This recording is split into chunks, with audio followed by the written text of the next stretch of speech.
શાસ્ત્રો મુજબ આ પ્રકારના મહાદાનનો હેતુ એ હોય છે કે દાન આપનારની તમામ આધિ, વ્યાધિ અને ઉપાધિઓ નષ્ટ થઈ જાય અને તે દાન લેનારને વળગે. બ્રાહ્મણને આવી રીતે અત્યંત આકુળ વ્યાકુળ થઈને રડતો જોઈ દયાળુ વર્ણિરાજના હૃદયમાં કરુણા જાગી. તેમણે પોતાની અમૃતભરી દ્રષ્ટિએ બ્રાહ્મણ સામે જોયું.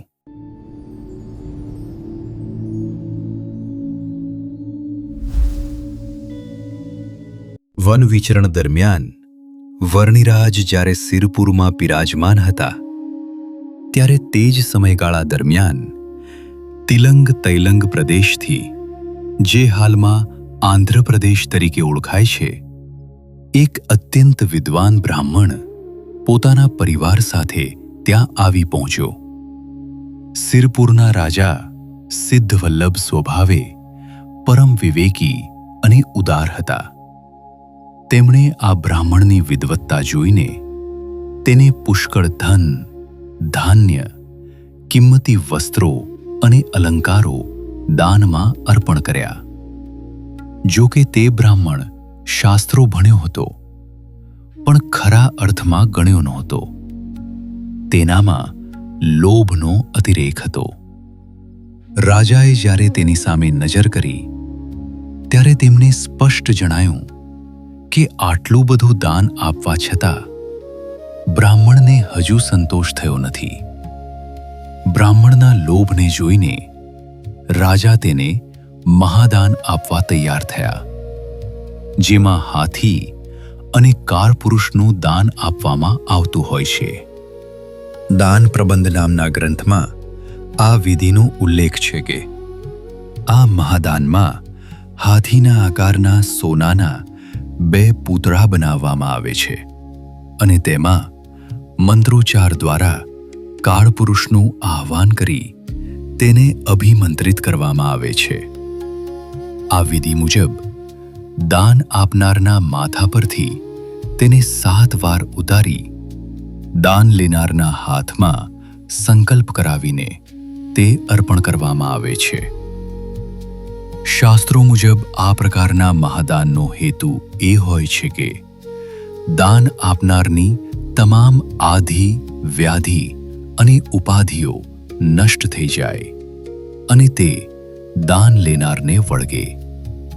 જો દાન લેનાર બ્રાહ્મણ કુપાત્ર કે લોભી હોય તો આ કુદાન લેવાથી તેનું શરીર કાળું પડી જાય છે.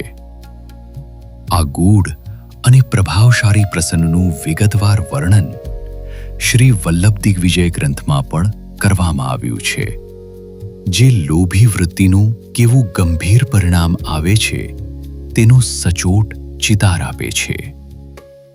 શાસ્ત્રોક્ત વિધિ મુજબ જેવું તે ગૌરવવર્ણના તૈલંગી બ્રાહ્મણે મહાદાન સ્વીકાર્યું, તે સાથે જ એક અત્યંત આશ્ચર્યજનક ઘટના બની. લોભના પરિણામે તેનું આખું શરીર એકાએક કાળું પડી ગયું.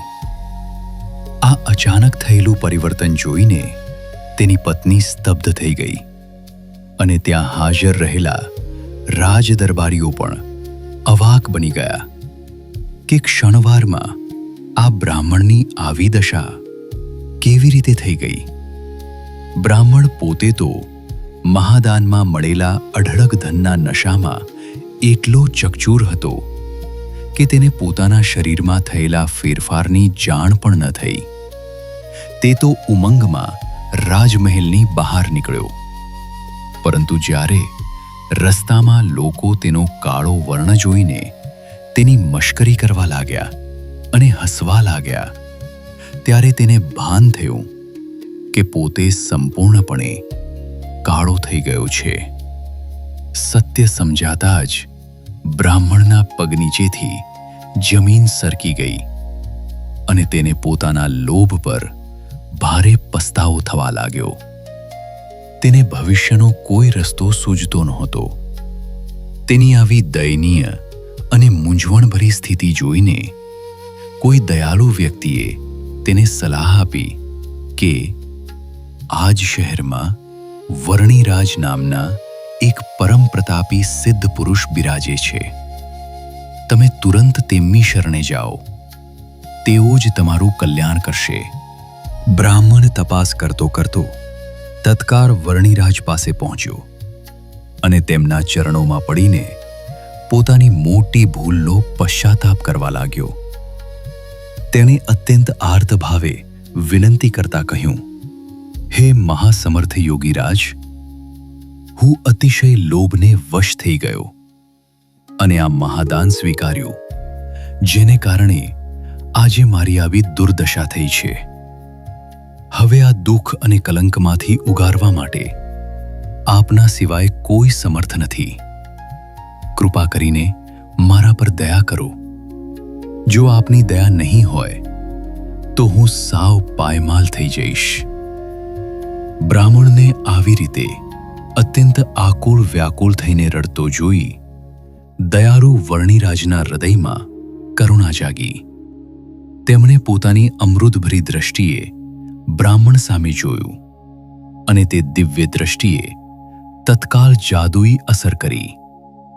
જે બ્રાહ્મણ કુદાન લેવાને કારણે કાળો પડી ગયો હતો, તે ક્ષણવારમાં જ પૂર્વવત એટલે કે પહેલા જેવો જ ગૌરવવર્ણો અને તેજસ્વી બની ગયો. પોતાના પતિને ફરી અસલ સ્વરૂપમાં જોઈને ગભરાઈ ગયેલી તેની પત્ની અને સમગ્ર પરિવારે શાંતિનો શ્વાસ લીધો. બ્રાહ્મણને જ્યારે ભાન થયું કે તેને નવું જીવન મળ્યું છે, ત્યારે તે અત્યંત ગદગદ થઈને વર્ણિરાજના ચરણોમાં નમી પડ્યો અને વિધિવત ષોડશોપચાર પૂજન કરીને પ્રભુ પ્રત્યે પોતાની કૃતજ્ઞતા વ્યક્ત કરી. આ પ્રસંગ દ્વારા બ્રાહ્મણને જીવનનો સૌથી મોટો પાઠ સમજાયો કે રાજા તો પોતાની ઉદારતા અને ફરજ સમજીને વિદ્વાનોનું સન્માન કરતા હોય છે, પરંતુ જો લેનારના મનમાં તૃષ્ણા કે લોભનો અતિરેક હોય તો તે તેના બ્રહ્મતેજને હણી નાખે છે અને અંતે માનવને દુઃખી કરે છે. તેને એ પણ જ્ઞાન થયું કે યોગ્યતા કે પાત્રતા વગર દાન લેવું એ જાણી જોઈને સામે ચાલીને દુઃખ વહોરવા સમાન છે. આ ચમત્કારી ઘટના જોઈને આજુબાજુમાં ઊભેલા નગરજનો આશ્ચર્યચકિત થઈ ગયા. લોકો અંદરોઅંદર વાતો કરવા લાગ્યા કે આ વર્ણિરાજ કેટલા સમર્થ છે કે જેમણે એક પલક માત્રમાં આ દુઃખી બ્રાહ્મણને દુઃખમાંથી મુક્ત કરી ન્યાલ કરી દીધો. સૌ નગરજનો પોતાના ભાગ્યને ધન્ય માનવા લાગ્યા કે વર્ણિરાજ જેવા પ્રતાપી અને સિદ્ધ પુરુષ આજે તેમના શહેરમાં આવીને વસ્યા છે.